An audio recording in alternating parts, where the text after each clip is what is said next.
Welcome to Xi Jinping Briefing. The content of the briefing includes: not all electric vehicles can go the distance. Friday briefing, Israel expands pauses in combat. Rival Republican presidential candidates in heated row as Trump addresses supporters elsewhere. Israel-Hamas war, what's China's stance? Russia and China are opening a new anti-Western front in the Arctic. Not all electric vehicles can go the distance. Bloomberg. Saudi Arabia's Public Investment Fund, PIF, Lucid Motors' biggest investor, has watched its investment decline in value from over $55 billion to just $5.4 billion since 2 years ago. Lucid is miles away from becoming cash flow positive, and the government of Saudi Arabia, which is Lucid's most loyal customer, has committed to buying 100,000 Lucid vehicles over the next decade. However, Lucid only expects to build about 8,500 cars this year. In contrast, BYD, which is focused on batteries, is predicted to overtake Tesla as the world's biggest EV maker. Berkshire Hathaway bought about 10% of BYD in 2008 for $230 million, and it is now worth more than $9 billion. Former U.S. President Barack Obama is shaping the future of AI regulation and policy. He has helped the White House put together a sweeping executive order on artificial intelligence, which includes a 20,000-word master thesis on how humanity can adopt and safeguard against the technology. Obama spoke with tech leaders, advocacy groups, and policy think tanks to inform his assessment. He has provided materials that ring alarm bells about AI while also providing content that speaks positively about its potential. China plans to reach quantitative parity with the U.S. in terms of its stockpile of deployed warheads by the mid-2030s. Beijing's efforts to become the third nuclear superpower have raised concerns about the potential for increased nuclear arms competition and the risk of nuclear conflict. If China's efforts are successful, it could lead to a dangerous cycle of arms buildup and threaten global stability.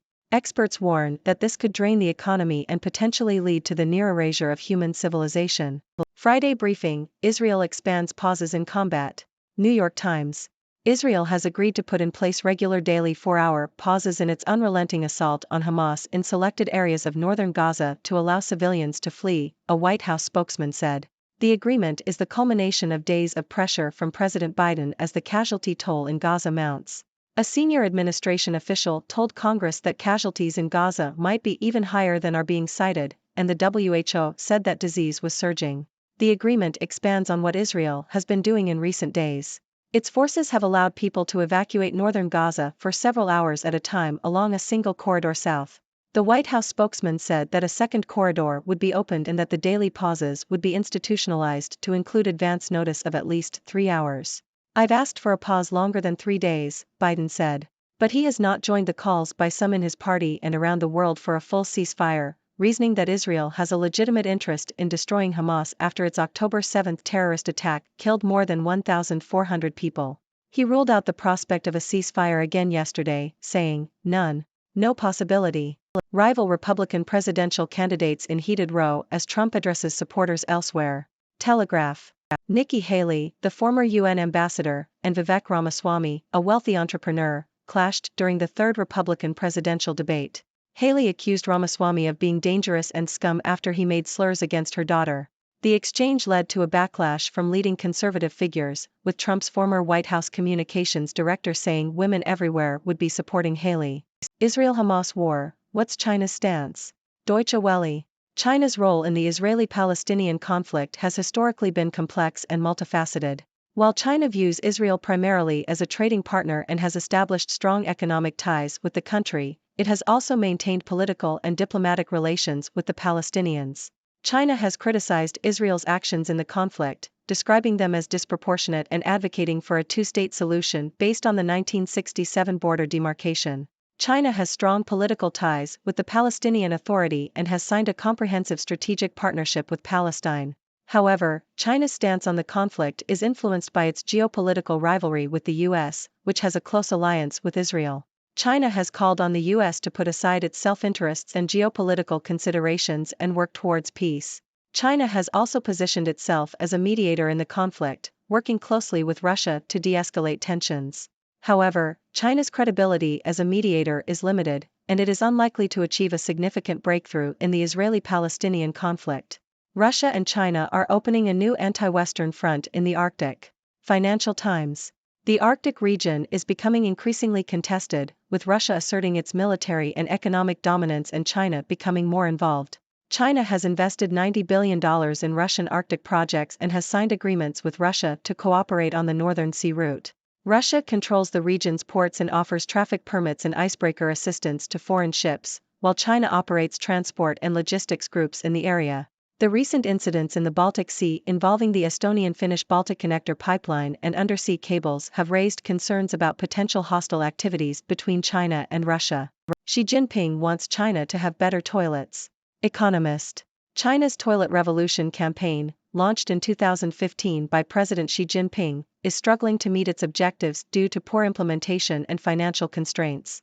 The campaign, designed to improve sanitation facilities and eliminate unsanitary toilets, has made progress in urban areas and popular tourist sites but has been less successful in poorer regions.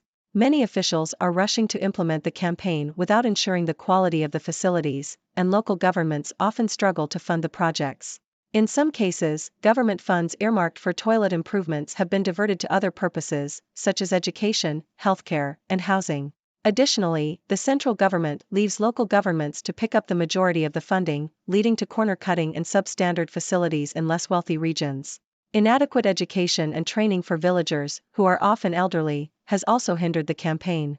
While the Chinese government has allowed media coverage of the challenges facing the toilet revolution, it is likely that the blame will fall on local leaders rather than President Xi Jinping. A Chinese dispute with the Philippines is a test of America. Economist. China's approach to the international rule of law is self-defeating and involves the use of spurious rules to get its way, rather than simply admitting to robbing fellow gamblers at gunpoint, writes The Economist. The magazine highlights China's actions in the South China Sea as a key example of this approach. China has been bullying small boats sent to supply a rusting ship grounded by the Philippines on a disputed coral atoll, and its fighter jets have repeatedly staged dangerously close intercepts of American reconnaissance flights. China offers convoluted claims about the history of the South China Sea and international law that are rejected by almost all its maritime neighbors. Isaac Carden's recent book, China's Law of the Sea, The New Rules of Maritime Order, is cited as a fine, deeply researched guide to China's efforts to subvert or reinterpret any principles that complicate its claims to more than 4/5 of the South China Sea. China does not see international law as a source of binding, universal norms, but rather as a weapon to codify power relations between states. Pandas, red wine and human rights, Albanese's tightrope tour of China. The Sydney Morning Herald. Australian Prime Minister Anthony Albanese has praised China's economic growth, while human rights advocates and experts argue that improved economic ties risk normalizing China's human rights abuses. Albanese met with Chinese President Xi Jinping in an hour-long meeting and said that he was moving forward in a really positive way, pointing to the $6 billion in trade that has been recovered since China began lifting sanctions on Australian exports. Albanese did not go into specifics on the concerns he raised with Xi about human rights abuses, but said that his task was to bring home Dr. Yang alive, referring to Australian father Dr. Yang Hengjuan, who has been detained in China. Albanese's visit came a week after he met with U.S. President Joe Biden in Washington and ahead of the Pacific Islands Forum, where the U.S. and China are engaged in strategic competition.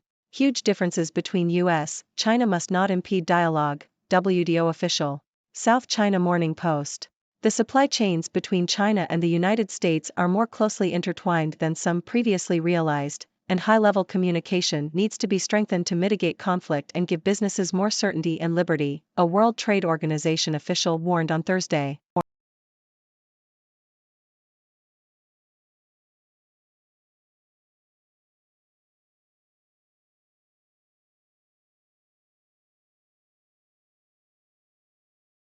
Thank you for tuning in.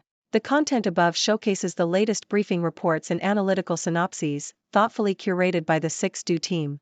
These insights stem from a wide array of reputable media outlets, think tanks, government sources, and specialized experts worldwide. We encourage you to explore these sources for a comprehensive perspective.